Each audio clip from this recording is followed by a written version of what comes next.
Suena Come on Here de ELORA y así arranca la segunda parte de este Es esto la fábrica del día de hoy, esta sección, esta parte del programa en donde pensamos, redefinimos, reanalizamos todo lo que tiene que ver con la industria de la música, una industria de la música que siempre estamos ahí expectante a ver lo que pasa y que hace un puñadito de años nada más cambió estrepitosamente para un lado, para el otro, para arriba, para abajo con la aparición de las redes, de las tiendas musicales y más. Y para hablar de todos esos cambios y todas esas revoluciones es que nos nutrimos de diferentes diálogos. Hemos hablado con productores musicales, con organizadores de festivales, con músicos, muchos músicos, como es el caso del día de la fecha, donde nos vamos para Estados Unidos para hablar con la amiga ELORA que ya está conectada con nosotros. Hi ELORA, how are you? Here is Manu, there is Raulo. How are you? Hi, I'm good. Thanks for having me. Excelente. Bueno, Raulo, mandale con tutti. Sí, vamos para adelante. Hello, we are live. We are going to start with the interview. Thanks for your time. It's a pleasure to have you in our radio. So please tell us your full name, where are you from, and how old are you? I'm ELORA. My last name is Ackland, so I'm ELORA Ackland, but I just go by my first name. I'm from Long Island, New York, and I'm 26. Okay, I'm going to make a little translation for the Spanish listeners. Estamos hablando con ELORA, es de Long Island y tiene 26 años. And can you tell us which is your first memory of you listening to music? I think my first memory was listening to the Beatles song Two of Us in the car with my family driving to the park when I was like 2 or 3. Ok, bueno, nos está contando que su primer recuerdo fue escuchando los Beatles alrededor de los 2 años con sus padres, paseando por un parque. And can you tell us which was your first instrument and which was the first song that you learned? The first instrument that I decided to play, not because of school, because in the US they have you play an instrument in school, which I wasn't super into. I played the clarinet, but then I decided later to stop playing the clarinet and I started playing the bass, the electric bass. And I think one of the first songs I learned, it was hard, but I was like determined, was I Want You Back by the Jackson 5. I was really into playing that on the electric bass. Yeah. It's hard. It's not simple to play that. Yeah. I'm a bass player. I'm a bass player and Manu is a guitar player. It's hard. Jackson 5 has really complex lines. Yeah, definitely. Yeah, but I was very excited about it, so I decided to try and learn it first. Buenísimo, sí. Bueno, nos estaba contando ELORA que su primer instrumento realmente fue el clarinete, porque las escuelas en Estados Unidos enseñan música y su primer instrumento fue el clarinete, pero el que ella decidió realmente tocar fue el bajo, y la primera canción que aprendió fue una canción de los Jackson 5, así que increíble, las líneas de bajo ya súper complejas. De la Motown. Sí, no sé si estaba en ese momento. Sí. The Jackson 5 were in Motown, in the record label. Mm-hmm. Yeah, Motown. They were part of Motown. Perfecto, ahí está Manu, sí, gran dato. Today, in our day, the Motown in the US are still modern. There are people still listening that, or just not? I would say, yeah. I think a lot of people, even kids, still know about that music. I think it's a big part of the culture still. It's excellent music. Yes. All the catalog, all. Yes, agree. Muy buena la pregunta, Manu. Sí, les estaba preguntando si la Motown todavía era grande en Estados Unidos. Se dice sí que, y ELORA nos estaba contando que es parte de la cultura. Todo el mundo lo escucha. ¿Sí? And why you decided to play the bass? It was a present.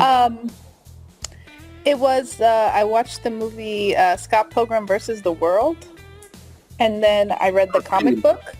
Do you know it? No. Yo sí, no la conocí, Scott Pilgrim, Raúl, que tiene que luchar con los sex. Sí. Yes. Sí. Ahí está. Muy bueno. Yeah, so that's why. Oh, great movie. It's strange, the bass because of a movie. It's incredible that. Sí, muy bueno. Yes.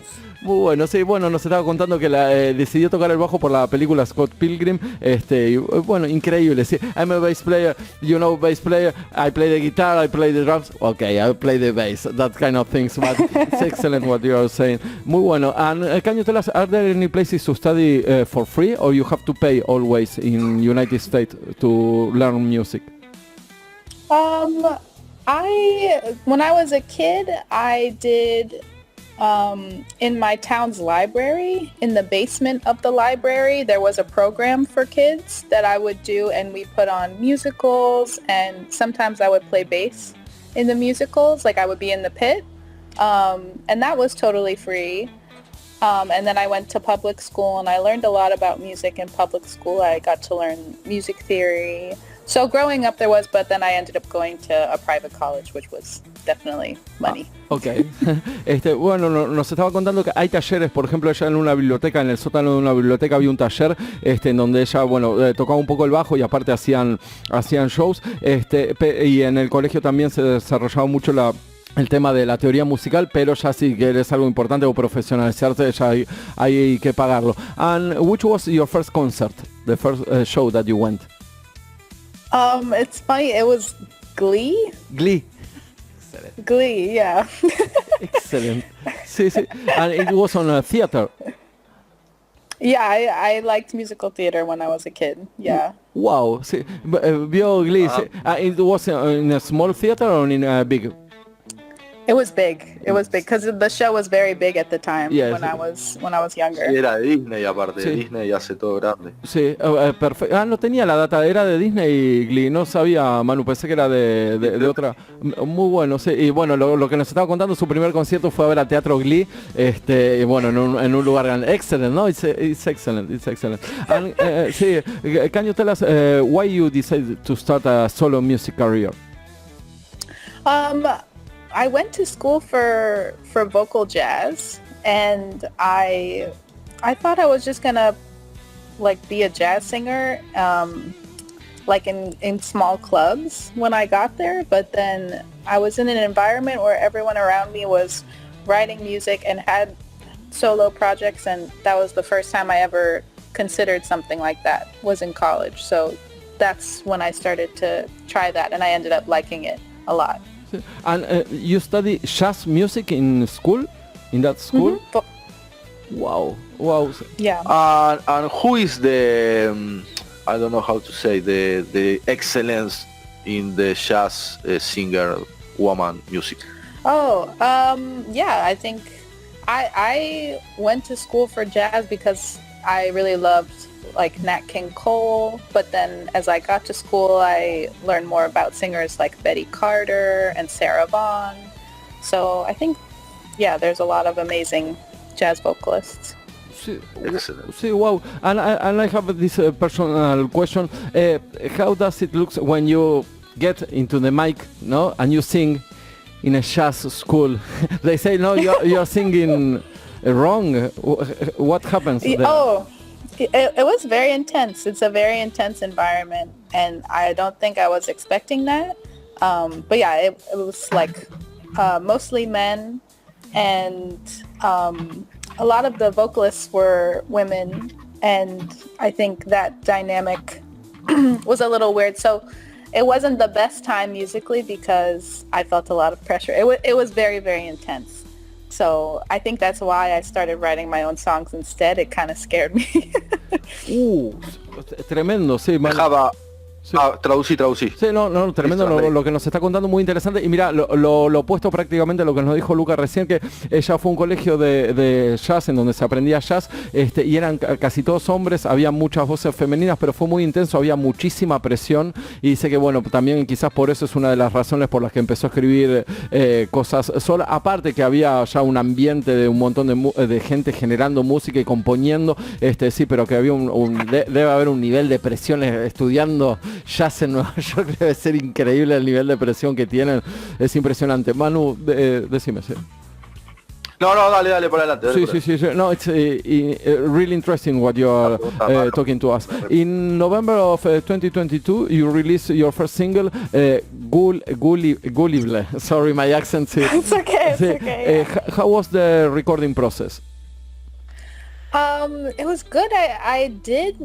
I recorded all of that. I moved home, back home with my parents during the pandemic, and me and my boyfriend recorded it all in my parents' dining room. We changed it into a studio, and we recorded it all in the dining room. We moved the table out, and we had a piano, and we had a drum set, so it was all at home. Wow. Excellent. And it was the first time that you record something? I recorded an EP also at home when I was in college, but it was more like jazz leaning, so this was my first time recording more like indie pop. Sí. And you put sound from your house, like, I don't know, two scissors making noise, something about that, or not? Sorry, could you repeat the question? Is if you in your record that you record in your home, in your dinner room, you use sounds of your dinner room, maybe the forks and the spoon. We did put the sound of like glass, but so I know what you're talking I knew about. Well, I don't think we smashed anything. I think we found that on the internet, but that's funny that that it was in a dining room, so we could have smashed it ourselves. Muy bueno. Sí. Tremendo. And how do you feel the first time that you listen to your voice? I think that song, I think I was still like learning how to record my voice. I think it's like a totally different skill from singing live to learn to record your voice. So I can appreciate it, and I think I've grown since then, but I still really love that song. Sí. Manu le hice esa pregunta porque hay toda una teoría nueva. Nowadays they are completely splitting, no, the studies from live music and recording music. I think that in the old days they were practically the same, but now everybody's like that changed a lot. Manu le pregunté eso porque ahora se está poniendo muy de moda que una cosa es prepararse para el en vivo y otra cosa es para prepararse para el estudio, y antes no era tan así, por eso venía mi pregunta. Tremendo. Y bueno, confirmó que dice una cosa es prepararse para el en vivo y otra cosa es para grabarse, y fue algo medio raro en el principio. And in February se confirmó, pero no. No, bueno, pero confirma lo que yo tengo en la cabeza. We are fighting with Manu. Always fighting with Manu about that thing. In February of this year, you released your last EP, Come and Her. You changed many things in the recording process? Yes, yeah. That was done in a friend's home studio. So still someone's house, but it's much better set up. And we recorded it live. We recorded it all in the room together, and then we added some stuff later. Like I think I did most of my vocals later. But yeah, so it's for the most part like a live record. And you think that it's easiest to record after you play a lot of jazz or not? I think that. Well, probably, because pretty much everyone in my band, we went to jazz school together. Mm-hmm. So everyone in my band is trained in jazz, and I think that gives everyone, like, they're very, very strong musicians. And I think a lot of the songs, like, we don't even have to play them together that much. Like, we can sort of just, for the record too, I kind of just let everyone play whatever they want to play for those songs, and so that is also very much in the spirit of jazz in that way. Ahí venía también Manu por la pregunta que hicimos en el bloque anterior de cuánto hay que ensayar, ¿no? Depende de los músicos y depende del background de cada músico. Ahí nos estaba contando que, bueno, al tener una base de jazz muy fuerte, quizás no hay que ensayar tanto para ir a grabar. Y bueno, lo que nos estaba contando que el último EP lo grabaron todos juntos en el home studio de un amigo, y que bueno, que lo grabaron todos juntos en el hecho de que fue de una toma en vivo. Ahí está la palabra que no me salía. Do you use do you have any composition process? Yeah, I would say I try and write only on the guitar, because I believe that if you have a song that feels impactful, just voice and guitar, then it will translate to a band very well. If it feels like it already has like something to it. And a lot of the way I write is very improvisational, like just record me improvising and then edit from there. Bueno, nos estaba contando que la manera de componer, ella lo que hace es tocar con la guitarra y la voz, y dice que si ya suena con la guitarra y la voz, probablemente después suene bien como canción hecha con un grupo. But I think the bass is more important for melodies than guitar. Sorry for that. I think you're onto something because some of my favorite songwriters are bass players. Exactly. Thanks for that. Toma, Manu. Yeah. Manu is a guitar player. I'm making fun of him. Sí, una vez, Manu, una vez. Hola, you don't know what kind of bass players Raúl like. Excelente. Gracias. Thank you, Manu. Muy bueno. Sí, and can you tell us what things inspires you to write music? Yeah. I think a lot of things inspire me. I grew up listening to the Beatles. I love the Beatles. I love George Harrison. I love Paul McCartney. I love Sheryl Crow, bass player. Yes. I love Fiona Apple. I love a lot of older music, but there's still so much modern music that I love. So I really listen to everything, but I think, I just really love music that creates an entire like atmosphere. When a song makes you feel like you're like in a different place. Bueno, and this is another personal question. What do you think about the Beatles? They are constantly making roots of music. You know that I listen to the Beatles. I listen to it. Why? Why you think that's? I think it's I honestly it's hard to say. I wonder about it because I think their impact is like so insanely massive. I think it's because I think maybe it's part of how they weren't trained and they were just going just off of like what they were hearing like and feeling more than other people, and I think it was secretly a super group, but no one knew. You know, they were all four, like, could have been their own, like, independently amazing artists and happened to find each other. And their solo work after, I love equally, you know. So they were secretly a super group, and they just, like, had this innocent, like, way about making music. And people from jazz respect the Beatles, or they say, no, yes? I would say for the most part, yes. Well, the harmony is very interesting. Yeah. Exactly. Ahí está. And the rhythm, yeah. Ahí está, perfecto. Muy bueno. Bueno, yo le estaba haciendo una pregunta personal porque quería saber por qué los Beatles siguen teniendo tanta trascendencia, y me dice, bueno, que el día que escuches los Beatles, Raúl, te vas a dar cuenta. Puede ser, sí. I'm not a fan of the Beatles. I don't listen to the Beatles. That's why I'm like question everything. Sí. Muy bueno. Sí. Y lo que acaba de decir Manu también, que la gente del jazz lo respeta mucho por el tema de las armonías, también súper interesante. And now comes the question: do you use artificial intelligence or not? No, I use it for like career advice, like for help writing professional emails, but never in a creative sense. But I do think it is a helpful tool for, you know, if you're an independent small artist and you need help. Like, I put contracts into it. Like, I think in that way it's helpful. Muy bueno, sí. We interviewed someone last week that he searched for venues in the AI. Oh, yeah. That kind of things. It's a great resource for, you know, things you would have to pay a lot of money for, you know, people to get their same advice you could get for free with AI. But yeah, never creatively, yeah. Perfecto. Bueno, otra respuesta también, que hasta ahora ningún artista nos dijo que lo usan de manera creativa la inteligencia artificial, pero sí para, por ejemplo, puede ser un nórdico, también puede ser que haya uno dando vueltas por ahí, pero en general nos están respondiendo que no para la parte creativa, pero sí para la parte contractual o la parte de buscar lugares para tocar o todo ese tipo de cosas. Sí, tremendo. Manu, ¿alguna pregunta?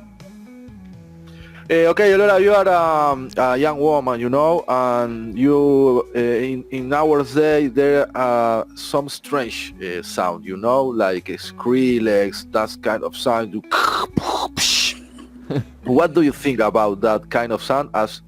And if you ever things to put in your music or not? That's a good question. I think I do. I do like those sounds. I've been listening to some Nine Inch Nails and really appreciating it. And yeah, I've actually been going through like a punk music phase right now.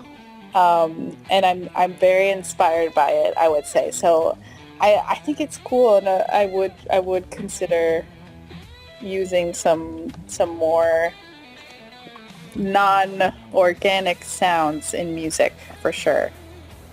La definición es buenísima. Voy a utilizar non-organic sounds, es buenísimo. Y finalmente apareció I'm a big fan of Nine Inch Nails. Nice. I want to recommend an artist from Canada we interviewed with Raulo. His name is Croy. How do you spell it?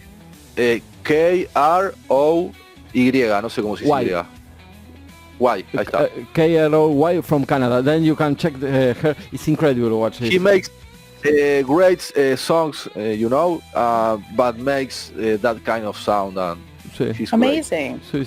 Then you can check. Recomendación para ELORA. Raúl, ¿está bien o no? Sí, perfecto, muy bueno. Sí. Then we are going to send you some links just to hear some music.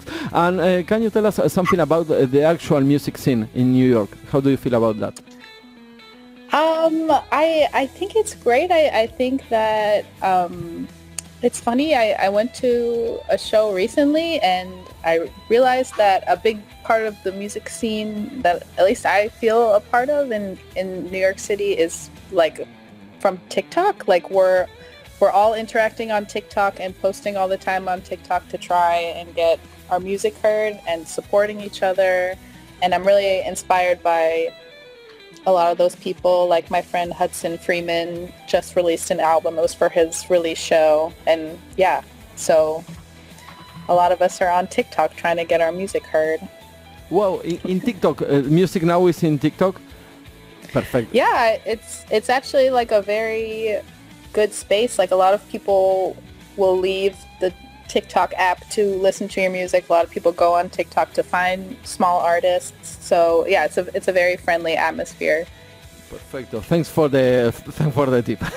Pero muy bueno. Sí, bueno, nos estaba contando un poco de and then you can send to us the link for your friend just to listen to his music. Perfect. Nos estaba comentando, bueno, que hay mucha gente, hay una escena, bueno, obviamente musical muy grande en Nueva York y que hay un montón de gente subiendo música a TikTok y ahí se encuentran un montón de artistas nuevos. Si te parece, Manu, 2 preguntas más y cerramos. Sí, 2 more questions. Can you tell us something about your future music plans? Yeah, I'm working on a single right now that it's going to come out this summer, and I'm recording it at home again, except for the drums. But yeah, I'm back to like putting my producer hat on. Perfect. And just to finish the interview, we are going to play Control Me Now. Can you tell us something about that song, particular song, and why you put that name? So that song, during the pandemic, I got exposed to COVID. And I had to sit alone in my room for a week. And I wrote that song when I was alone and really bored. And I literally I improvised those words, Control Me Now. And then I wrote the song around that. Okay, what does that mean? And so I don't know what it means exactly, but I said it and I liked the way that it sounded with the melody. Perfect. Thank you very much for your time. It's been a pleasure to speak with you, Laura, and we keep in touch, okay? Thank you. Thank you guys so much. Bye-bye. Bye, Laura. Bye.